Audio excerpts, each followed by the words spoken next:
I just watched The Wolf of Wall Street, which is the third and final Leonardo DiCaprio film. They'll basically just be talking about and reviewing. Dylan, give us an overall run through the film and what happens in it. So basically, the film follows Jordan Belfort, and he's a stockbroker, and this takes place during the fall and crash of the Wall Street market.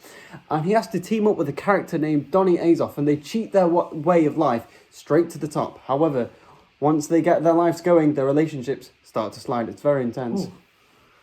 So, Max, the film's directed by Martin Scorsese, one of our favourites. How do you think he did with this film? Brilliant. It has to be one of his best, I'd say. I love his films, honestly. And I thought he went really over the top with this film, but it was brilliant nonetheless.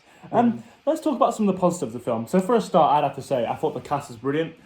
We've got Leonardo DiCaprio, obviously, Jonah Hill, Margot Robbie, and then, even people like Matthew McConaughey was in this film, which I thought they were all brilliant, honestly. Star performer? It's got to be Leonardo DiCaprio. He was brilliant, I have to say. His role, he played Jordan Belfort brilliantly, I thought. I think that was great, Max, yeah. So, Max, I thought the comedy in this film was great. I thought it was really funny. Oh, yeah. It was just entertaining. It was entertaining throughout, really. I'd be very surprised if anyone didn't really like this film. No, I mean, I enjoyed it so much. Yeah. So what I thought was good is it's also based off a book and a real. It's a true story. It's a true story of a real person called Jordan Belfort. Yeah. Yeah. Well, Max, speaking of Jordan Belfort, he had a cameo during the third act of the film. Yeah. I thought that was smart. Right at the end. Yeah, after he comes out of prison. Yeah.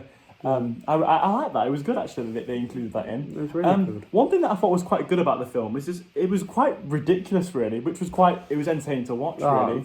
So surreal. Some of the stuff that happens. Yeah, with all the money, the prostitutes, the drugs. It was quite crazy and mad. Some of the stuff that was in it, and you can't really believe that because it was a true story, obviously. And that's someone's life. Yeah, sometimes you just can't really believe it, to be honest. Oh, it was crazy, honestly.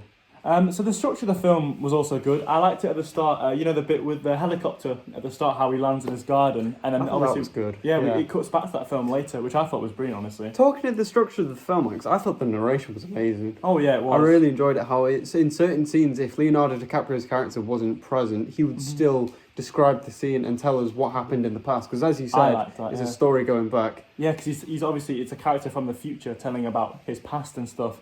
I thought the acting throughout the film was brilliant. Like there was some parts, the bit where Leonardo DiCaprio's on all those drugs and he's like can't really speak. I thought he did brilliant with that job. Well, Max, speaking of that scene, we noticed there's some scenes that you can't actually trust what's happening from the point of view as character. Because as we're talking about the drugs and stuff, there's one scene that we noticed with the stairs. Oh, yeah. And from Leonardo's point of view, there's like 20 stairs and he's off his head on the narcotics. And there's like 20 stairs and he has to crawl down them. But when the camera zooms out, Martin Scorsese doing his thing, there's only 5 stairs. Only about 5 stairs, yeah. It's crazy. It's obviously because he's just crazy, isn't he, really? He's insane. He's lost the plot. Yeah. Honestly. And but there was also some scenes that I thought were quite sad, but it was quite good for the film, I thought. Like the bit at the start, towards the start of the film, where he divorces his first wife. I thought that was really sad how she finds that he was cheating on her. Yeah. I was quite sad, but it was good that they had that in the film, I thought.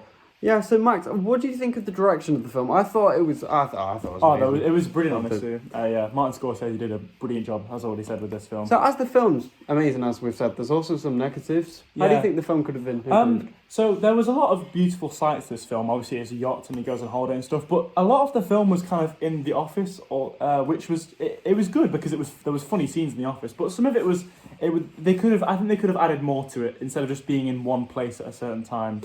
I agree, Max. However, well, in my opinion, I thought some of the subject matter was a bit ropey. As obviously this film's rated 18 in the UK. There was one scene in particular on the plane. Where this girl's getting sexually assaulted, and obviously these two characters are high off their heads. And Martin Scorsese, I love him, but he played that scene off for a comedic effect. Yeah, and it wasn't funny. It wasn't really nice to watch. Dark. That bit. I know it was quite short, but I didn't really like it.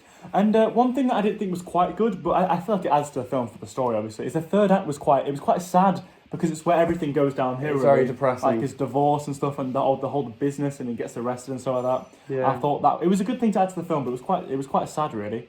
Not to gripe or anything like the Django review, I thought the soundtrack in this film lacked. Yeah, there wasn't really much music at all, really. They could have added more, I thought. No. But there was a good song at the end. They played Mrs. Robinson, or the police come in and they arrest everyone, basically. I agree with that. It was a good song. Also, the film was quite long. It was, was it 3 hours long? Run time of 3 hours. Just under 3 hours. Just under 3 hours, yeah. It was nonetheless good, honestly. But it was a little bit too long, I thought. Yeah.